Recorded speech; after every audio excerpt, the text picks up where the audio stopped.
June West. You are through to Hamilton James Estate Agency. My name is Sarah. Thanks for calling back.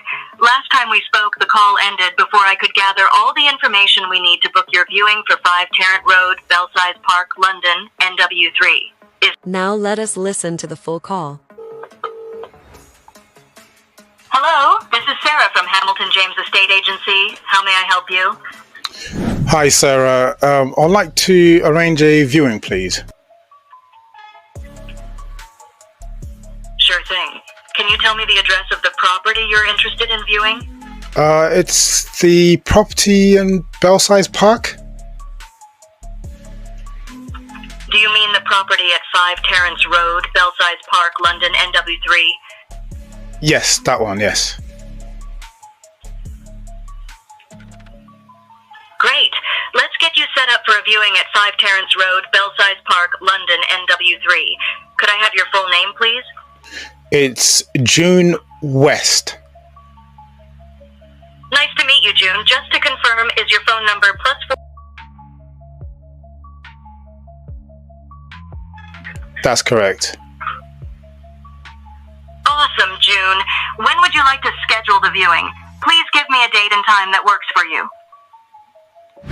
Okay, so I've just cut the line, and I'd expect to get a call back if it captured the number correctly. So let's see if that happens. Yep. So what I'm going to do is I'm not going to answer the phone. It doesn't have all the information it needs. And just start decline. So it doesn't have all the information it needs, and I haven't answered the phone, so it's not able to complete the appointment. Now, the true test of what we're doing today is to see if when I call back, it recognizes who made the initial call and addresses me by my first name.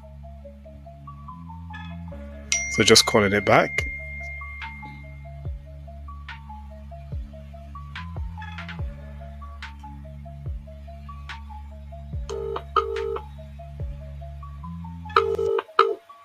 Hello, June West. You are through to Hamilton James Estate Agency. My name is Sarah.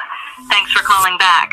Last time we spoke, the call ended before I could gather all the information we need to book your viewing for 5 Tarrant Road, Belsize Park, London, NW3.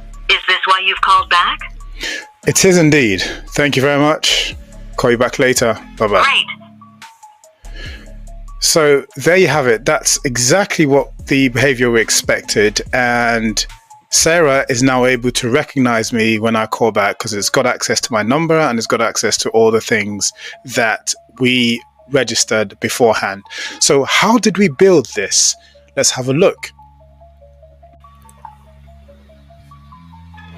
Okay, so what happens is when the initial call is placed, there is a request that goes from VAPI into this scenario that we're looking at on the screen here. So that request comes in, and that initial request contains the phone number that is making the call.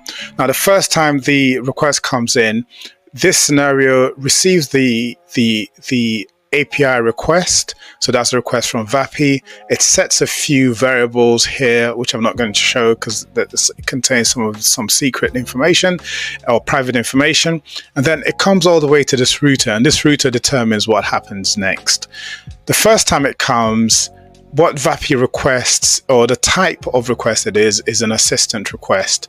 And that assistant request is essentially how we define the request or the assistant that would respond to that phone call request.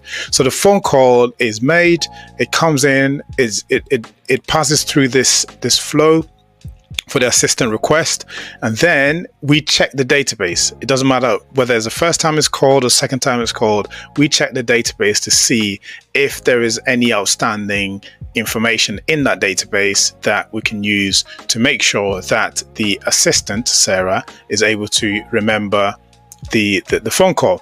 So the first time a call is made, this database is queried, nothing comes back, and if nothing comes back, it then goes through this router, which then funnels the request through the left hand side or the upper workflow, because there's no record in the database.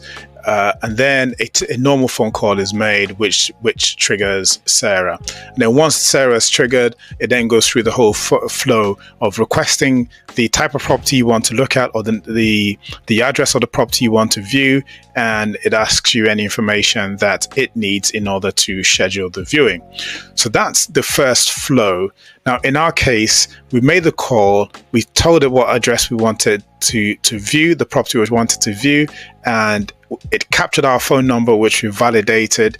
Then we cut the line. So we cut the line before giving it a date for the viewing, which then tells Sarah that, okay, I don't have all the information I need, but the line has been cut. So I need to send an end of call report. So the end of call report comes in, whether it's a successful call or not, an end of call report is sent. And that end of call report then comes in here. And the end of call report passes through another router. One of the routers, which is very crucial for what we're trying to do here, is the persisting of the information from that call to the database. So essentially, the details of that call are saved to a database. So that's the memory that Sarah references anytime we call, or the next time we call. And in addition to that, we do other things like making a secondary call. So if you recall, when the number was dialed, another call was placed to the phone number to see if we could complete all of the requirements for us to book a viewing. And that's what happens here. So end of call report is made. It then checks to see if the report was successful or not successful based on the rating that the AI solution places on that call. And because the call wasn't that successful, i.e. some bits of information were missing, another call is made, and that's triggered by this VAPI call up here. And that's when you heard my phone ringing the first time. Now, the next time is us making another call to the same assistant. And this time, the assistant then makes a check on the database to see if this phone number has made a call before, and if that last call was a successful call.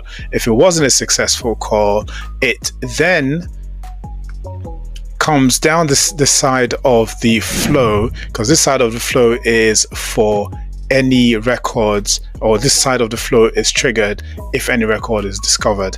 And it's discovered a record, it's discovered that phone call wasn't successful. Then it comes into this section here, and this is the assistant and all of the assistant information that's needed in order to handle the call that was being made. So this is it here. This section here just gives it the system prompt. So this is the prompt that tells Sarah the information that it needs to use to handle the call that I was making. And this is essentially where we populate all of the information that we've pulled out from the database. So like the name of the caller, the property address, the date and time of the appointment, which would be empty the first time round, because that's what we didn't provide. And then all of that information is passed to VAPI, and then VAPI receives it along with the phone number that's made the call and other configuration information, which is populated in this section. And then once all of that is in place, the call is answered, and then the whole dialogue goes through the same sequence of events as though it was the first time the call was being made.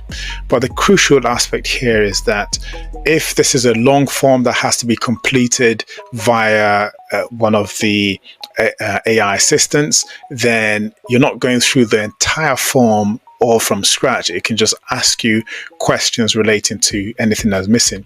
And knowing that the system that you call the first time is also the same system that you call second time, and the information is reliable and retained, it builds some confidence in the caller and in your clients. So that's it for now. I'm really pleased that we've demonstrated this functionality successfully. If anything on here resonates, do reach out. I'm happy to share the information and share the blueprint with you so you can go build it yourself. Or if you're interested in us helping you build it in your organization, do feel free to reach out. But have you ever been in that situation where you call the same line multiple times and you're having to go through so many different options in order to get to the same place you were at when the call was disconnected?